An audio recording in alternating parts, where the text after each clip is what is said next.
Muitos de fato são os sinais que acompanham a vida de Jesus. E quando nós participamos dos sacramentos da igreja, há um momento na marcação dos sentidos que não é muito comum, porque nós deixamos um pouco de lado o processo da iniciação cristã. Mas padre, fale de forma rápida o que é isso. Quando a gente é batizado, de fato, nós não estamos prontos. Nós recebemos a salvação, mas nós não estamos prontos para ela.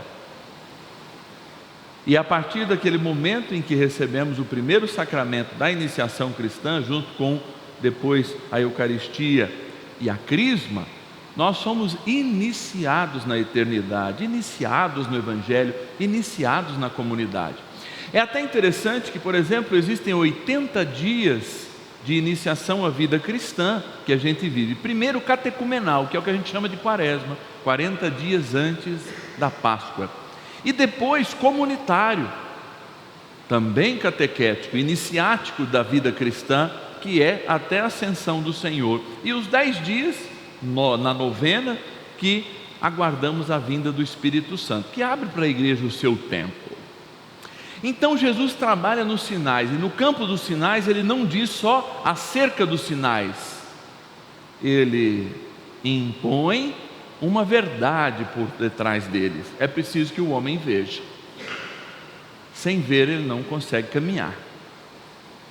Sem ver ele não consegue dar passos, nem para Jesus. E nós não estamos falando somente da cegueira biológica. Nós estamos falando, sobretudo, quando a gente fala de iniciação à vida cristã, de o quanto nós somos cegos, ou seja, sem fé. Porque o que é a definição, e a melhor definição de fé para mim é que São Paulo dá: a capacidade de ver o que os outros não veem, de antever as realidades futuras, não como uma previsão do futuro, muito pelo contrário, mas como uma experiência de fato de que eu, em meio à minha enfermidade, já antevejo a minha cura. Mas padre, eu não fui curado, mas eu antevejo o céu. E aí eu consigo entender o porquê a minha enfermidade pode me ensinar e pode me introduzir, pode me colocar dentro do espírito da iniciação à vida cristã, que de fato vai nos iniciar até que o céu seja nosso pleno e verdadeiro lugar. A palavra de Deus, ela é lindíssima, e eu acho que ao ouvir essa primeira leitura, eu me sinto naquela cena, eu me coloco, quero fazer essa leitura a partir daquela cena. Então você vê a cena diluvial, essa cena do dilúvio. Deus, de algum modo, ficou muito chateado com aquilo que ele viu e que era bom, e não se demonstrou muito bom. E o homem foi desconstruindo as relações que Deus havia lhe dado. A primeira delas, sem dúvida nenhuma, com a própria natureza, a natureza do homem. E à medida em que o homem degrada a sua natureza interior, ele também não vê significância em manter a terra cuidada, então ele degrada o que está fora de si. O projeto que a gente tem, por exemplo, de degradação, que a Laudato Si tão bem fala para nós, é um alerta, mas antes a ecologia humana, antes o cuidado humano. Quando a gente não consegue cuidar de um irmão que é ser humano como nós o somos, como é que eu vou cuidar de uma árvore?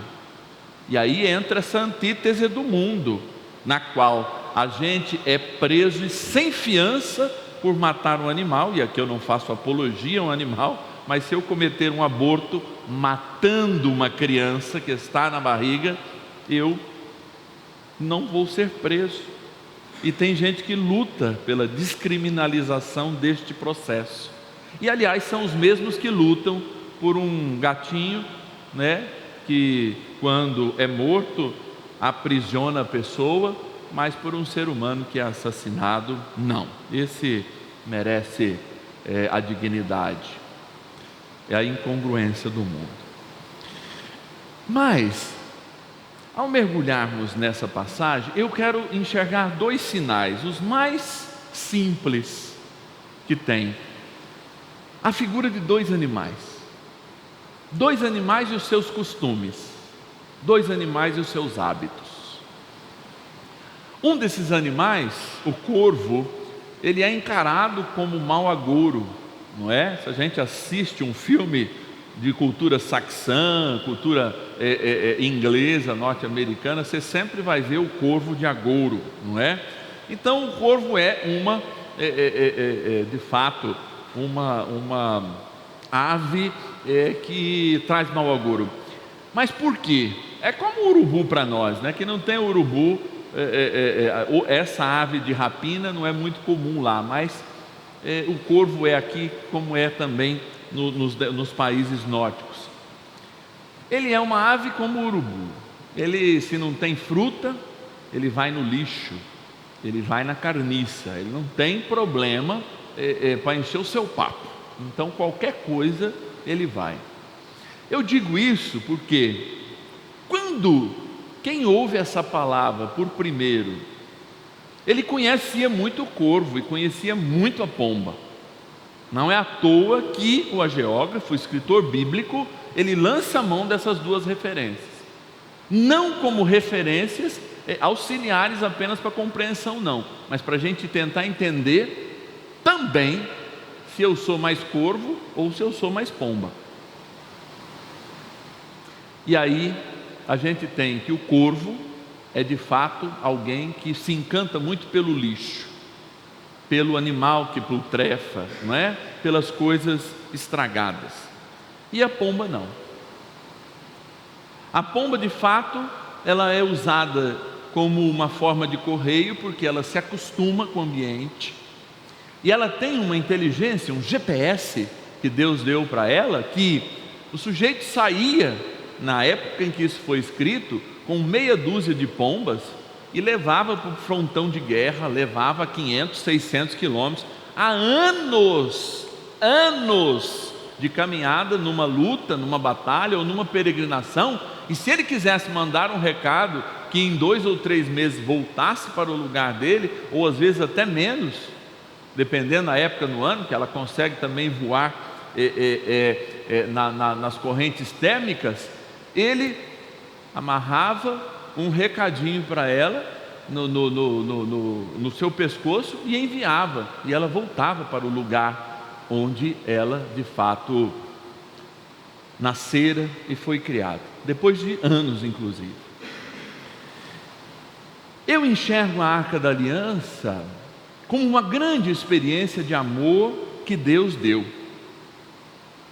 Eu enxergo a Arca da Aliança como um olhar de misericórdia para aquilo que ele achou que havia se arrependido, mas dizendo assim: eu vou fazer um teste com esse homem que parece justo, com a sua família,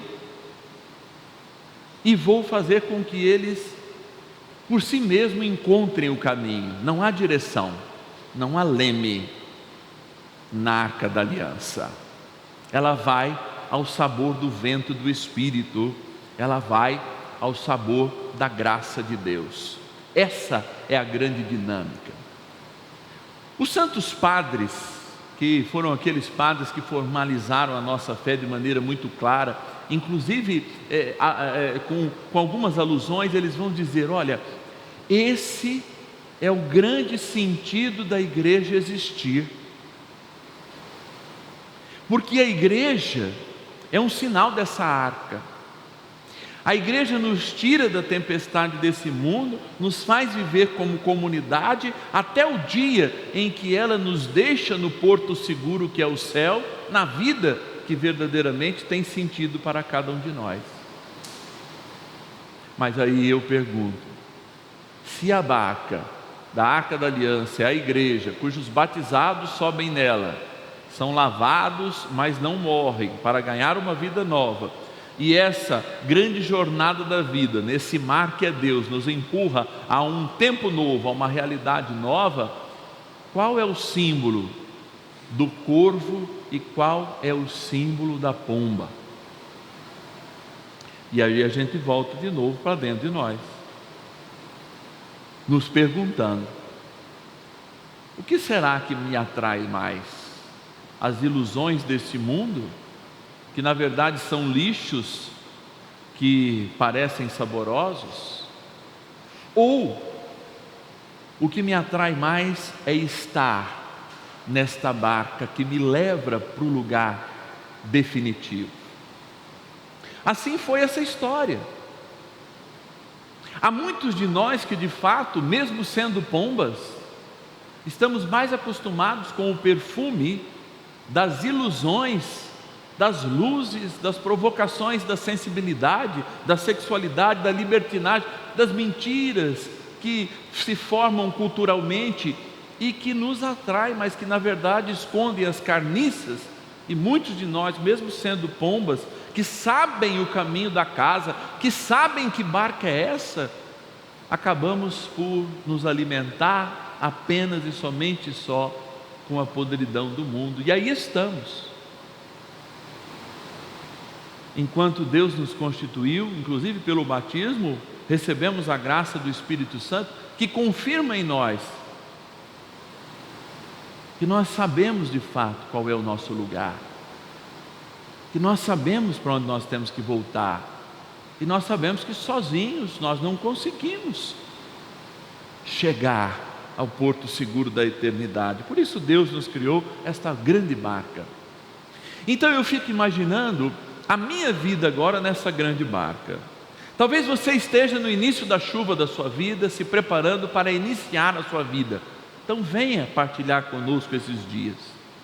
Sinta-se banhado na água do batismo, inicie essa preparação da próxima quarta-feira e culmine sim com uma grande certeza no seu batismo, dizendo um sim para a eternidade e para essa caminhada, que já é a caminhada que nos leva nas águas do batismo a o momento da vida e da fraternidade. Você que pode já estar à espera deste tempo, ou que ao longo do tempo experimentou conhecer mais as coisas do mundo, e o teu apetite não reconhece o sabor das coisas de Deus, então você não apenas mete o nariz na podridão desse mundo, mas você mergulha nesse mundo, porque esse, como o corvo, é o teu lugar. Mas não, você é muito mais que um corvo. Que tal a gente de fato assumir, sermos como essas pombas mensageiras que vão ao mundo, inclusive para resgatar os nossos irmãos caídos, mas que sabem que aqui é o seu lugar, e só não voltam para esse lugar quando encontrarem o lugar definitivo, que de fato é o céu. Aqui é interessante que, de algum modo, a literatura bíblica já fala até de um encontro de 7 em 7 dias. De novo, de 7 em 7 dias a gente sai, até que a gente encontre o lugar. Mas a cada 7 dias, minimamente, pela celebração do domingo, é nesta barca que nós celebramos a nossa caminhada, é nessa barca que nós somos alimentados, é nessa barca que ouvimos a palavra, é nessa barca que, respeitando a todos os seres que nelas estão embarcados, é claro, nessa linda mitologia do batismo, é que nós alcançamos a eternidade. Quando para cada um de nós essa barca parar e lá formos colocados, se não formos voando como a pomba. Eu creio que de fato Deus espera muito mais de nós e Deus confia muito mais em nós do que nós mesmos. E para você agora, que sentiu na pele ser um corvo por estar distante de nós, eu sei que a porta de todas as igrejas está sempre aberta. Se não é pela porta, entra pela secretaria. E o Senhor está sempre à sua espera, para ser aquele que de fato nos guia, não pelos caminhos deste mundo, mas como águias, como pombas, a trazer e a levar a mensagem, a encontrar um dia o porto seguro da eternidade, a navegar pelas tempestades da vida no barco da sua misericórdia. Louvado seja nosso Senhor Jesus Cristo. Para sempre seja louvado. Esse programa teve o apoio de nossos benfeitores. Seja você também um benfeitor evangelizando conosco. Ligue para 011 4200 8080.